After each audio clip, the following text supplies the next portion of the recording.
CONALIR es la primera organización nacional de entidades religiosas entendidas como comunidades de fe e iglesias legalmente establecidas en el Ecuador y que trabajan para mantener, defender, prevenir y precautelar la dignidad del ser humano en el marco de la libertad e igualdad religiosa en el país. CONALIR no tiene objetivos ecuménicos ni sincretistas y tampoco se abroga a ser juez de ninguna doctrina. CONALIR defiende el derecho inalienable de libertad e igualdad religiosa, no solo de sus organizaciones integrantes, sino a favor de todo individuo que haya sido vulnerado en su derecho en el territorio ecuatoriano y que se siente identificado con los postulados de libertad e igualdad religiosa que promulga CONALIR. Esta ley tiene por objeto garantizar a la persona el derecho a practicar, conservar, cambiar, profesar en público o en privado su religión o sus creencias y a difundirlas de individual o colectivamente de conformidad con la Constitución de la República, las declaraciones, pactos, convenios y demás instrumentos internacionales. La presente ley regula las relaciones entre el Estado con las personas y las entidades religiosas basadas en el respeto, la tolerancia, la convivencia pacífica y los derechos constitucionales. Por su naturaleza especial, se deben tener consideraciones conceptuales en materia religiosa que serán de carácter normal en la nueva legislación, como la concepción de entidad religiosa. Diferenciar principios con contenidos tales como la libertad religiosa de la libertad de conciencia y de la libertad de culto.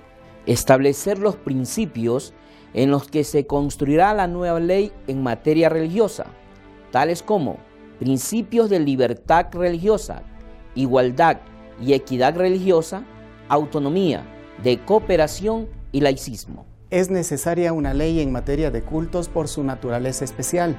En el tema del voluntariado religioso debe especificarse en la legislación ecuatoriana, ya que en la actualidad tenemos un vacío jurídico. Hay que diferenciar entre el alcance del ejercicio de derechos individuales de los miembros de las entidades religiosas de los derechos que poseen las mismas entidades religiosas. Necesitamos especificar y establecer el derecho de objeción de conciencia. Necesitamos reglas claras para el establecimiento de las entidades religiosas en el Ecuador y evitar la creación de agrupaciones religiosas fraudulentas que vulneren el derecho de los ecuatorianos y ecuatorianas. En muchas ocasiones y en repetidas veces, al salir a la calle, muchas personas se han acercado a mí y me han llamado y me han dicho o han insultado por la forma como yo he visto. Yo soy un religioso, yo soy monje, esta es mi vestimenta y sin embargo he sido insultado y agredido en mi moral o en mi persona, en mi integridad. Tengo el derecho de expresar lo que mi conciencia me dicta y es lo que me ampara los derechos humanos y la Constitución de este país. Estábamos con mi hija caminando por la calle Robles y Amazonas y un señor estaba hablando por celular. Cuando nos vio pasar y nos dijo a las dos, espérame que aquí vienen unas dos musulmanas, y cerró el teléfono y se dirigió a nosotras y nos dijo que teníamos que sacarnos el trapo de la cabeza, que aprendamos a ser mujeres, que aquí ya no estamos en ese país en donde somos oprimidas y que aprendamos a ser gente civilizada. Muchos jóvenes adventistas se han visto en la obligación de dejar de estudiar durante 2 años. ¿Por qué? Desde que se están tomando las pruebas del CENACYT son en sábado. Nuestra conciencia, nuestras doctrinas, nuestros principios nos dicen que el sábado es un día especial de adoración a Dios. Contamos con la Constitución que dice que tenemos libertad de creer en lo que nosotros queramos y de ejercer esa creencia. Pero la verdad es que dado este proceso, pues nos hemos visto vulnerados en nuestros derechos, pero no es el único caso, no solo son los 2 años que se están tomando las pruebas del Senacid en que nosotros tenemos este tipo de problemas. La verdad es que mucho antes han existido los mismos problemas, las mismas negativas. No hemos podido ejercer en este sentido el sábado. Hay muchas personas que han sido despedidas de sus trabajos, jóvenes que han tenido que dejar sus carreras a la mitad o cambiarse de carreras porque no les han permitido ejercer su conciencia de sábado. La preocupación en materia religiosa es inherente a toda sociedad humana y el Ecuador no es una excepción. En efecto, ha conocido varias etapas donde esta preocupación ha ido desarrollándose. Al principio, durante la colonia, durante la conquista, había un criterio en materia religiosa unánime y esa materia era el catolicismo, que era impulsado tanto por el Estado como por el organismo religioso oficial, que es el que existía. No había discrepancia, no había algún punto de vista alternativo ni complementario. Pero esta situación cambia de manera radical cuando se establece el Estado laico en el Ecuador como producto de la Revolución Liberal. En verdad, nosotros conocemos que empezó a discutirse la verdadera libertad religiosa con el ingreso de la Revolución Liberal a las filas del poder. Alfaro y sus colaboradores, de manera particular el doctor José Peralta, son los que empiezan a discutir, a analizar la conveniencia de una ley en materia religiosa. Y esta que es la que primero se produce en los principios del nuevo siglo. En 1904 se pasa la Ley de Libertad e Igualdad Religiosa, que es la Ley de Cultos, la única que existe de acuerdo con la cronología legislativa ecuatoriana.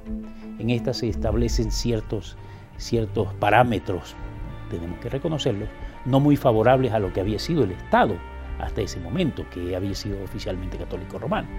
Y se establecen una serie de dificultades, de cortapisas, de parámetros delimitantes a la práctica religiosa de la Iglesia mayoritaria. Esto lo encontramos nosotros, obviamente, un tanto negativo, un tanto crítico, pero obvio y justificable a la luz de la experiencia histórica y política. De allí, 33 años después de haberse dictado la Ley de Cultos en el año 1904, viene una especie de compensación en un proceso llamemos así, de balanceo, y se produce lo que se llama el modus vivendi, que es un instrumento en materia religioso, canónica, jurídica, un poco inferior al nivel del llamado concordato, que había sido abrogado ya oficialmente en el año 1904. Y se convierte en el organismo regulador, tanto más que muchas personas le llaman y le consideran la ley de cultos alterna en el Ecuador. Existe una nueva etapa.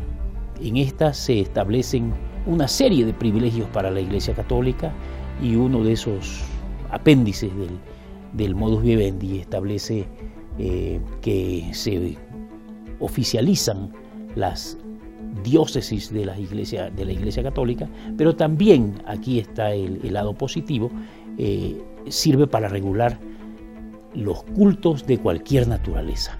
Y se establece así la posibilidad de lograr personerías jurídicas para organismos religiosos no concomitantes con la Iglesia Católica Romana. Acordémonos que ya había ingresado entonces desde principios de siglos las iglesias evangélicas. En la iglesia adventista habían ya hecho un acto de presencia formal. La nueva etapa es, cruzando esta realidad, ocurre en el año 2001. En el año 2001, durante la presidencia, o más bien durante los estertores de la presidencia de Mahuad, se da a conocer el reglamento de cultos religiosos. Y en el reglamento de cultos religiosos, por primera vez, se consulta a personas que no son necesariamente funcionarios del régimen ni son representantes de la iglesia mayoritaria. Hay ya participantes que vienen de la iglesia episcopal, del CLAI, etcétera, de organismos que ya son, llamémosle, organismos alternativos.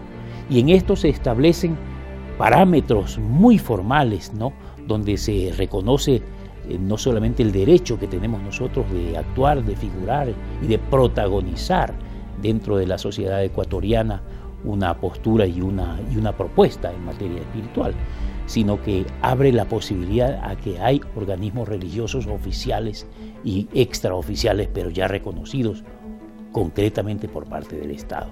Este organismo, que es el CONALIR, tiene por propósito armonizar, que a pesar de tener nosotros diferencias en materia espiritual, en materia religiosa, en materia estructural, diferencias diametrales, nosotros tenemos una coincidencia en esta materia cuando decimos nosotros que en el Ecuador se necesita respetar de manera íntegra el criterio ajeno.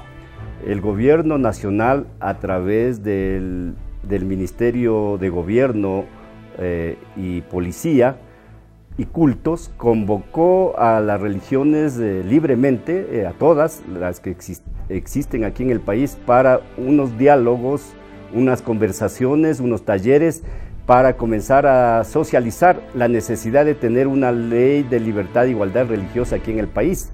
Y muchas personas representando a las iglesias y a las organizaciones evangélicas asistieron precisamente a esta convocatoria que tuvo lugar en primer lugar en la Universidad Andina aquí en Quito.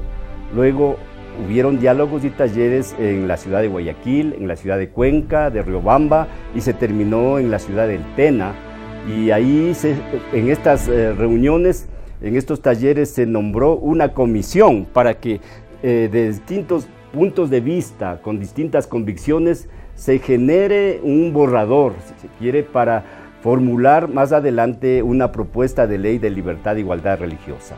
Quedamos alrededor de 20 personas representando a diversas religiones, a diversas comunidades de fe, para trabajar.